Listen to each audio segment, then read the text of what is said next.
చాలని దయచేసి కోరుతున్నాం. మోతిలాల్ గారు 2 నిమిషాలు.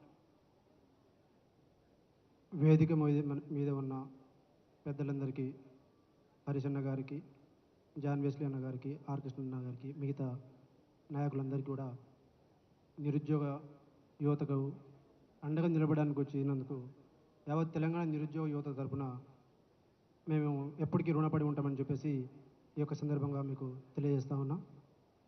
అలాగే నిరుద్యోగ మిత్రులందరూ కింద ఉన్న మా యూనివర్సిటీ నుంచి మా అన్నలు, అలాగే నిరుద్యోగ అన్నలు తమ్ములు అందరికీ కూడా పేరు పేరున ఉద్యమాభివందనాలు. అయితే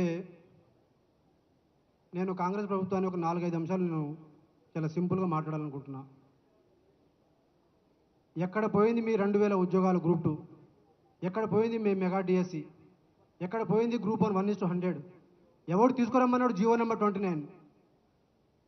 ఎక్కడ పోయిండు ఈ రాహుల్ గాంధీ? ఎక్కడ పోయిండు ఈ ప్రియాంక గాంధీ? కాంగ్రెస్ పార్టీ మీకు చేతనైతే ఉద్యోగాలు ఇవ్వండి, లేకపోతే చేత కాదని చెప్పేసి చేతులు ఎత్తండి. అంతేగాని జూన్ అన్నారు, అక్టోబర్ అన్నారు, జూన్ 2 అన్నారు, సెప్టెంబర్ 17 అన్నారు. మరి మీకు MLA, MP, MLC, local body ఈ నిరుద్యోగ యువత గురించి, ఈ నిరుద్యోగుల గురించి కనీసం ఒక చింత, కొంచెమైనా ఒక ఆలోచన ఉందా మీకు? ఇవన్నీ పక్కనైతే ఉద్యోగాలు ఎక్కువైపోయినాయి. ఎవడైనా గ్రూప్ 1 నియామక పత్రాలని రాత్రి 1ంటికి ఎవడైనా ఇస్తారా?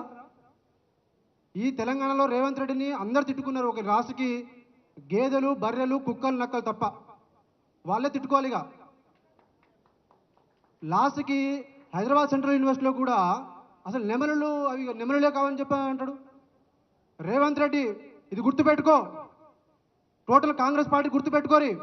ఫస్ట్ రేవంత్ రెడ్డి చెప్తున్నా, నీ గుండె మీద రాసుకుంటావా, ఇంకా ఎక్కడైనా రాసుకుంటావా, ఇది గుర్తుపెట్టుకో. ఈ రోజు నుంచి నిన్ను చిత్రహింసలు పెడతాం, ఉద్యమాలతో ఉక్కిరి బిక్కిరి చేస్తాం. నీకు మా ఉద్యమం అంటే ఎట్లా ఉంటుందో చూపిస్తాం. ఎందుకంటే కాంగ్రెస్ పార్టీ మీరు మీ అమ్మకు అబ్బకు పుట్టుంటే, ఇది గుర్తుపెట్టుకోరి, మీరు మీ అమ్మకు అబ్బకు పుట్టుంటే మేము డబ్బులు తీసుకొని మేము పేడ ఆర్టిస్టులు అంటారా? సన్నాసులారా మీరు? కడుపు మంటతో ఉద్యోగాలు చేసి మేము ఒకవైపు చదువుకుంటూ ఒకవైపు ఉద్యమాలు చేసుకుంటూ మా ఇప్పటివరకు ఒక్క నోటిఫికేషన్ లేదు మాకు. ఇవి లేకుండా మేము కష్టపడుతుంటే రూపాయి కూడబెట్టుకొని సుప్రీంకోర్టు వరకు పోతుంటే డబ్బులు ఎక్కువయ్యాయని చెప్పేసి మేము సుప్రీంకోర్టు కేసులో పోతామా? అంటే ఇది ఎంత దారుణం. నిరుద్యోగులు ఇది గుర్తుపెట్టుకోరి. మనమందరం కదిలితేనే వాళ్ళందరూ కదులుతారు. మీరు ధర్నాలు చేస్తారనే నోటిఫికేషన్ వస్తాయి అనుకున్నారు, ముట్టడి చేస్తే నోటిఫికేషన్ వస్తాయి అనుకున్నారు. 23 నెలలైంది. ఇక్కడి నుంచి మనం అందరం కథం తొక్కాలా? తొక్కాలా వద్దా? ఎందుకు వచ్చినారు? ఇది టైం పాస్ పెట్టుకున్నాం మీటింగ్ ఏమైనా? జై తెలంగాణ, జై తెలంగాణ, జోహార్ తెలంగాణ మన వీరులకు.